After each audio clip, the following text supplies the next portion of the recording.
Om Shanti.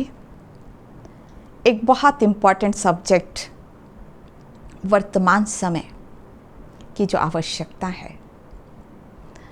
Shrimad Bhagavad Gita in modern times. Shrimad Bhagavad Gita एक unique universal scripture है जो हर ह्यूमन बीइंग के पर्सनल प्रोफेशनल लाइफ के लिए बहुत ज़रूरी है। साथ ही इसमें वर्णित गीता ज्ञान नेशनल इंटरनेशनल सभी प्रॉब्लम को सॉल्व करता है। लेकिन आज हम जो चर्चा करेंगे वो हीलिंग को लेकर, कि किस तरह से गीता ज्ञान हमारे हेल्थ को ठीक रखती है, संपूर्ण स्वास्थ्य की ओर ले जाती है। श्रीमद् भगवद गीता सिर्फ एक डायमेंशन को कवर नहीं करती। श्रीमद् भगवद गीता इस बात पर आधारित है कि जो भी प्रॉब्लम है या परफेक्ट हेल्थ है, जब तक स्पिरिचुअल एस्पेक्ट को नहीं देखा जाता तब तक वो सॉल्यूशन भी नहीं मिलता और परफेक्ट हेल्थ भी नहीं मिलती। अर्थात Shrimad Bhagavad Gita 3 dimension health care की बात करती है। मेडिकल साइंस वैसे फिजिकल एस्पेक्ट को ज़्यादा ध्यान देता है, लेकिन भगवद गीता कहती है कि जब तक आप फिजिकल इमोशनल और स्पिरिचुअल एस्पेक्ट कवर नहीं करोगे तब तक हेल्दी लिविंग नहीं हो सकती है। भगवद गीता यह भी कहती है वन गॉड वन फैमिली, एक ईश्वर परमात्मा की बात करती है, क्योंकि गॉड जिसको सभी सुप्रीम पावर मानते हैं, सुप्रीम एनर्जी मानते हैं, तो जब तक हर आत्मा का, ह्यूमन बीइंग का उससे कनेक्शन नहीं है तब तक भी वो हैप्पी और हेल्दी नहीं रह सकती। वैसे भी आजकल जो भी बीमारियां हैं इस समय वो साइकोसोमेटिक ही ज़्यादा हैं, तो इसलिए इमोशनल एस्पेक्ट पर भी ध्यान देना बहुत आवश्यक है। तो वर्तमान समय की आवश्यकता है कि हम तीनों बातों पर ध्यान दें। तो चलिए अब हम उस स्थान पर, उस सिचुएशन को देखते हैं भगवद गीता जिस समय सुनाई गई। महाभारत के मध्य गीता ज्ञान सुनाया गया। दोनों तरफ युद्ध के लिए सेनाएं खड़ी हुई थीं और बीच में अर्जुन को श्री कृष्ण ज्ञान दे रहे थे। तो ये ज्ञान कैसा ज्ञान था? इतना अनोखा ज्ञान था जिस ज्ञान के आधार पर इतना परिवर्तन अर्जुन में आया और उसमें इतनी पावर आ गई। तो आज हर व्यक्ति वास्तव में अर्जुन के समान है। उस युद्ध के मैदान में अर्जुन उदास हो गया था, डिप्रेशन की अवस्था में जा रहा था, और आज हर मानव का यही हाल है। अगर हम देखें तो ये सारा संसार एक युद्ध का मैदान है। सभी जगह एडवर्स कंडीशंस हैं। कोई अपनी बीमारी से परेशान है तो कोई विपरीत परिस्थितियाँ, रिलेशनशिप, इन सब प्रॉब्लम से परेशान है। तो संसार में युद्ध जैसी सिचुएशन है और उसके अंदर मानव मन प्रभावित हो जाता है तो उसकी कंडीशन ऐसी हो जाती है। तो जो भी भगवद गीता में या महाभारत में जो पात्र बतलाए हैं वो वास्तव में सिंबॉलिक हैं, और पांडव जो 5 बतलाए हैं वे वास्तव में जीवन जीने के प्रिंसिपल्स हैं। अगर हम इन प्रिंसिपल को अपने लाइफ में अप्लाई करते हैं तो बहुत सारी सिचुएशन का सॉल्यूशन हमें अपने आप मिलता है, और अपने आप ही हम परफेक्ट हेल्थ की ओर अग्रसित होते हैं।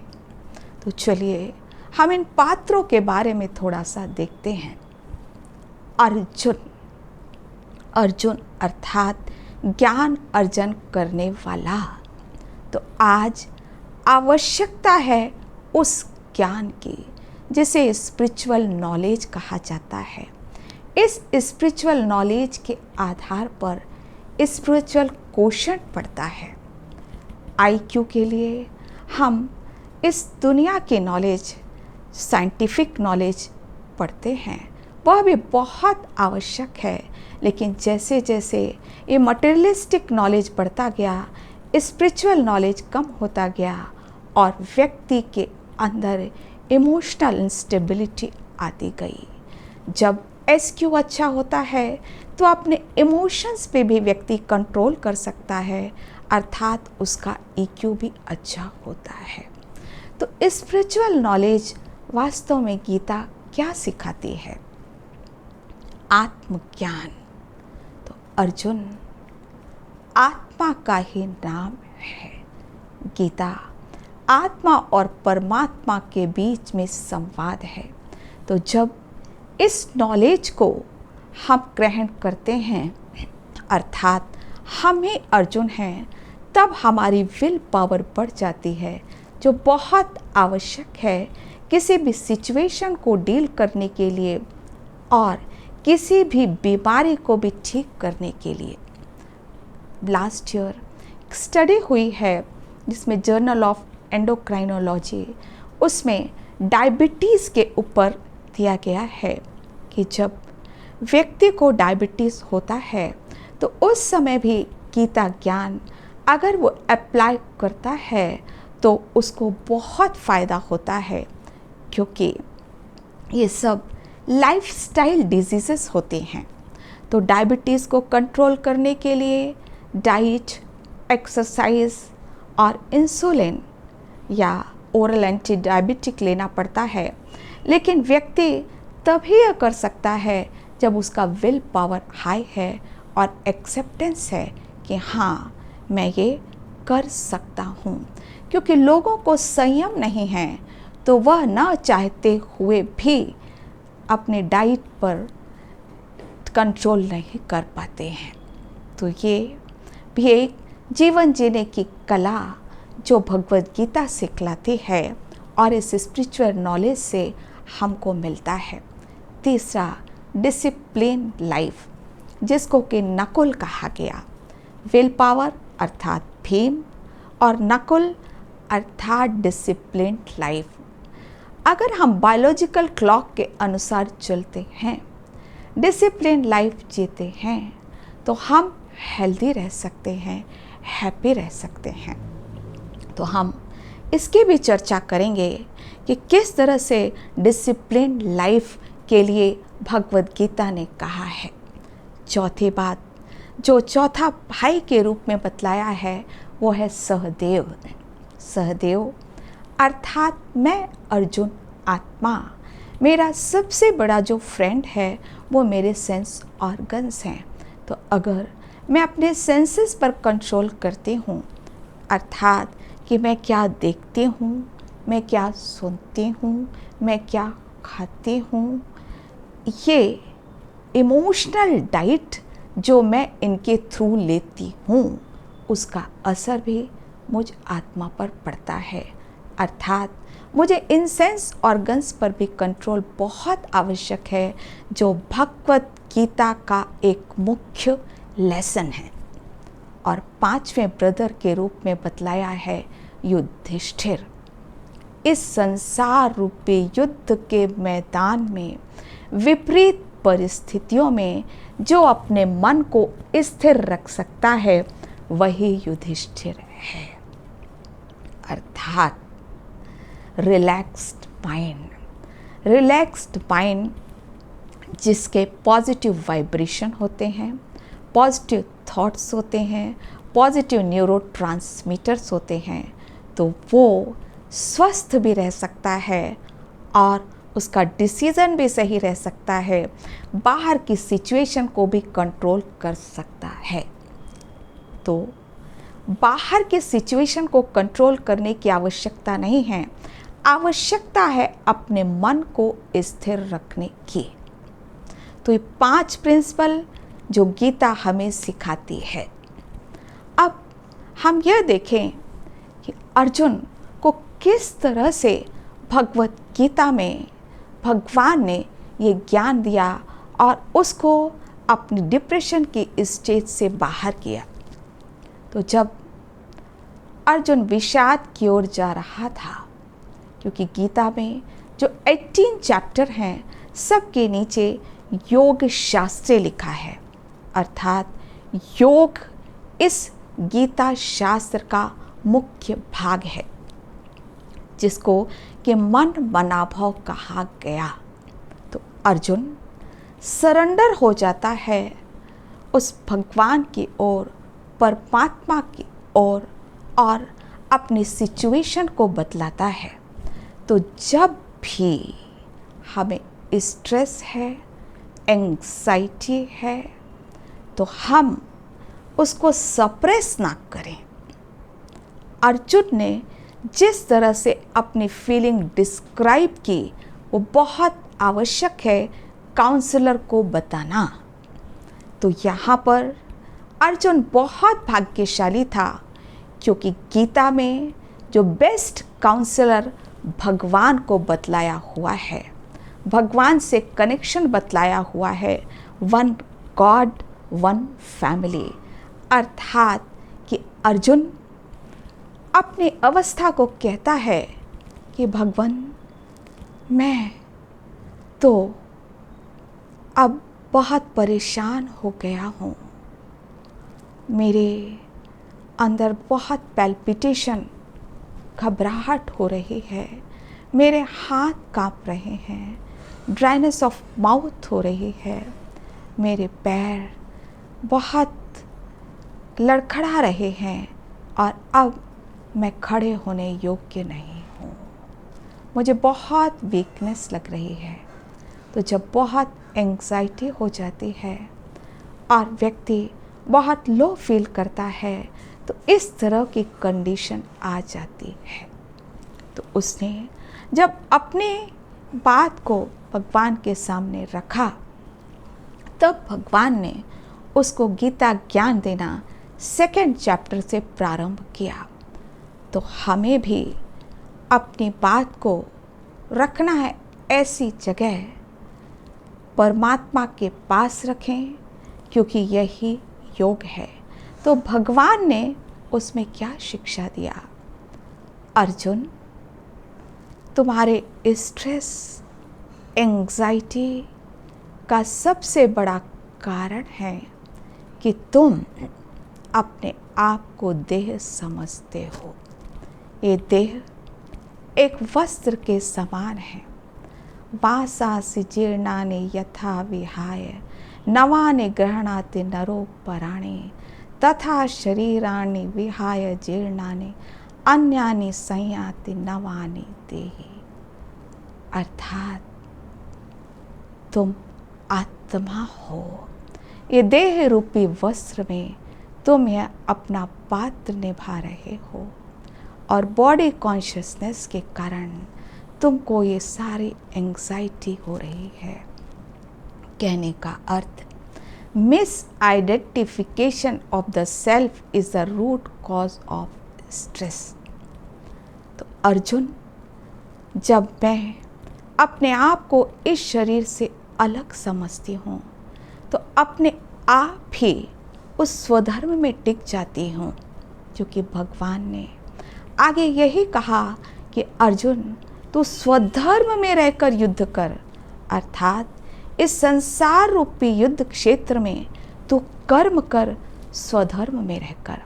तो मेरे अंदर ही शांति है, प्रेम है, आनंद है, शक्ति है, यही तो स्वधर्म है। तो अर्जुन में ये जागृति आ जाती है और वो भगवान को पूरी तरह से सरेंडर हो जाता है, क्योंकि भगवान ने यही कहा, तू एकाग्र चित्त होकर मेरी बात सुन। तो गीता में भगवान अपना परिचय फर्स्ट पर्सन में भी देते हैं और कहते हैं कि मैं एक प्रकाश स्वरूप हूँ, तू भी एक लाइट है, मैं भी एक लाइट ही हूँ, लेकिन मैं ऑल माइटी हूँ। ज्योतिषा मापी तज्ज्योति, अर्थात ज्योति के समान हूँ, ज्योतियों का ज्योति महाज्योति हूँ। तो उस एक परमात्मा को पहचानना, जानना बहुत आवश्यक है, क्योंकि जब हम अपनी एनर्जी को एक जगह फोकस करते हैं तभी उससे प्राप्ति होती है। तो जो हमारे अंदर स्वधर्म है, उसी का वो सागर है, ओशन है, तो उससे कनेक्शन बहुत ज़रूरी है। तो भगवत गीता कनेक्शन की बात कहती है कि मुझसे सर्व संबंध रखो। गीता में ही ये कहा है कि मैं तुम्हारा माता पिता धाता हूँ, अर्थात पालना करने वाला हूँ। तो जब हम ऐसा समझते हैं तो अपने आप ही वो पावर आ जाती है और हमारी विल पावर बढ़ जाती है। साइंटिफिक स्टडीज़ भी हैं कि जो सुप्रीम पर विश्वास करता है उसको स्ट्रेस भी कम होता है। तो भगवत गीता में आसुरी संप्रदाय का वर्णन 16 चैप्टर में दिया हुआ है।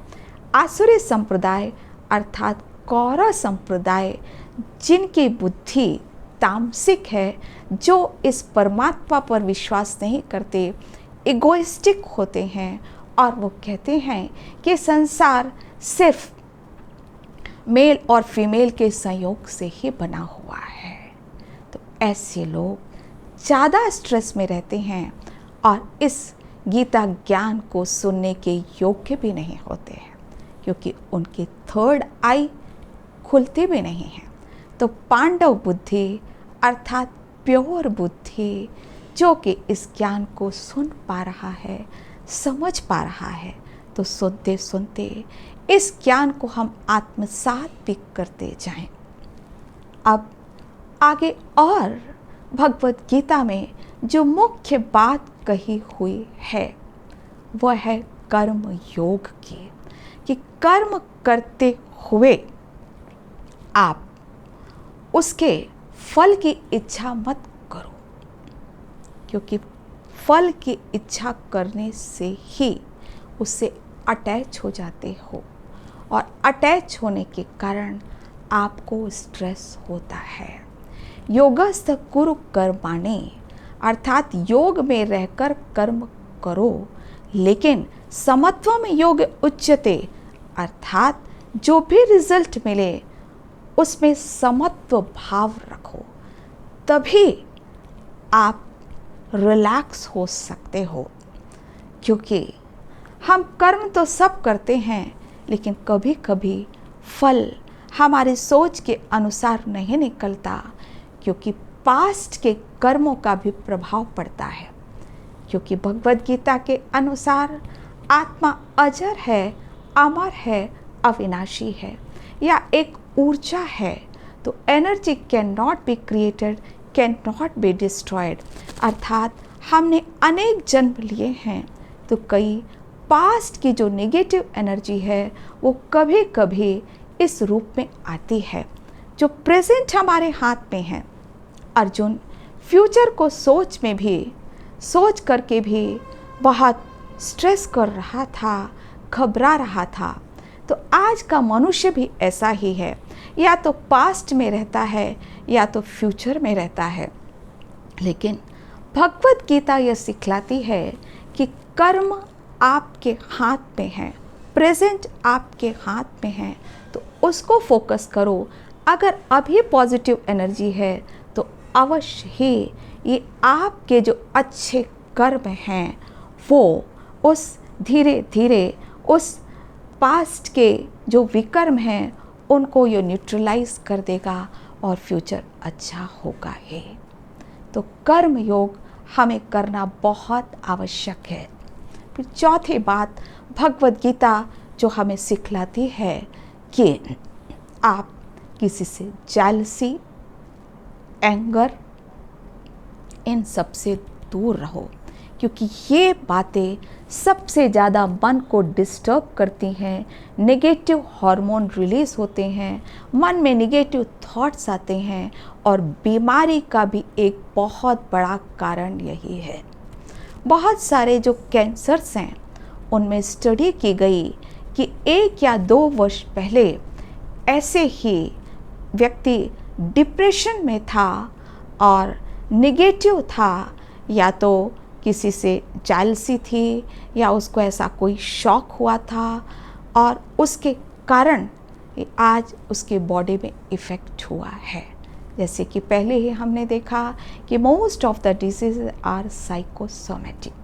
तो इन सब से भी दूर रहना है और इसके लिए योग जो इसका मुख्य सब्जेक्ट है, चैप्टर 6 पूरा ही इस पर डिवोटेड है। तो डिसिप्लिन लाइफ स्टाइल भी बहुत ज़्यादा ज़रूरी है। 6 चैप्टर में भी ये बतलाया हुआ है। प्रेजेंट सिचुएशन में भी इम्यूनिटी लेवल बढ़ाने के लिए डाइट, एक्सरसाइज और प्रॉपर स्लीप की बात कही जाती है। भगवत गीता तो यही कहती है कि योगी ना तो बहुत खाता है और ना तो कम खाता है, ना तो बहुत सोता है ना तो कम सोता है। उसकी नींद भी प्रॉपर होती है, उसके कर्म भी जो होते हैं युक्ति युक्त होते हैं, उसका आहार विहार वो भी आदर्श होता है। अर्थात बैलेंस डाइट लेना वेजिटेरियन डाइट के बाद भी भगवत गीता करती है। तो इम्यूनिटी लेवल बढ़ाने के लिए भी फ्रूट्स, वेजिटेबल्स ये सब लेना चाहिए। रस युक्त फ्रूट जिनको कि सात्विक आहार कहा जाता है। और एक्सरसाइज विहार की बात करती है गीता, अर्थात walking is the best exercise. तो इन बातों को ध्यान रखने से और early morning, early to bed and early to rise, यह बात भी भगवत गीता सिखलाती है कि बायोलॉजिकल क्लॉक के अनुसार भी हमारा दिनचर्या होना चाहिए। क्योंकि सुबह सुबह जब जल्दी उठते हैं तो उस समय रिलैक्सिंग हार्मोन हमारे अंदर होते हैं, स्ट्रेस हार्मोन अपने आप कम हो जाते हैं। रात में भी सोते समय जो आज हमारा संग है सेंस ऑर्गन से, जो हम आँखों से मोबाइल देखते हैं और विभिन्न प्रकार के लोग सीरियल्स देखते हैं, तो सोने के कम से कम 1 घंटे पहले इन सब चीज़ों को बाय बाय कर देना चाहिए, हटा देना चाहिए, क्योंकि इससे भी नींद ठीक नहीं आती। अर्थात कि हमें अपने संग को चेंज करना पड़ेगा। सुबह और शाम हम अच्छा संग रखें, इसको ही हम मेडिटेशन कहते हैं। अर्थात सुबह भी उठकर हम उस परमात्मा को याद करें और सोने के पहले भी तो 1 मिनट हम अपने आप को देखें प्रेजेंट सिचुएशन में। मैं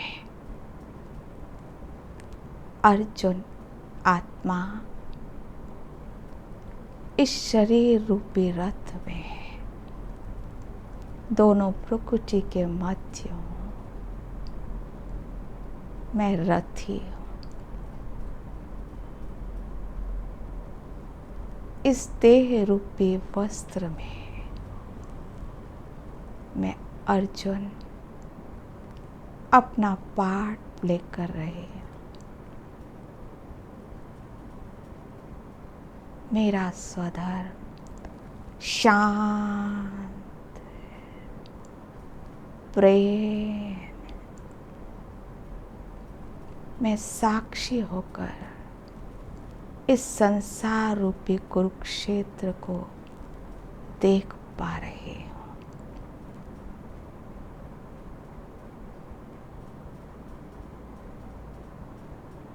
मेरे सामने सुप्रीम गाइड के रूप में है, मेरे सारथी बनकर मेरे सामने है, जो ज्योति के समान, लाइट के समान है। उनसे दिव्य प्रकाश, शांति की लहरें आ रही हैं। मैं बिल्कुल शांत और मैं अर्जुन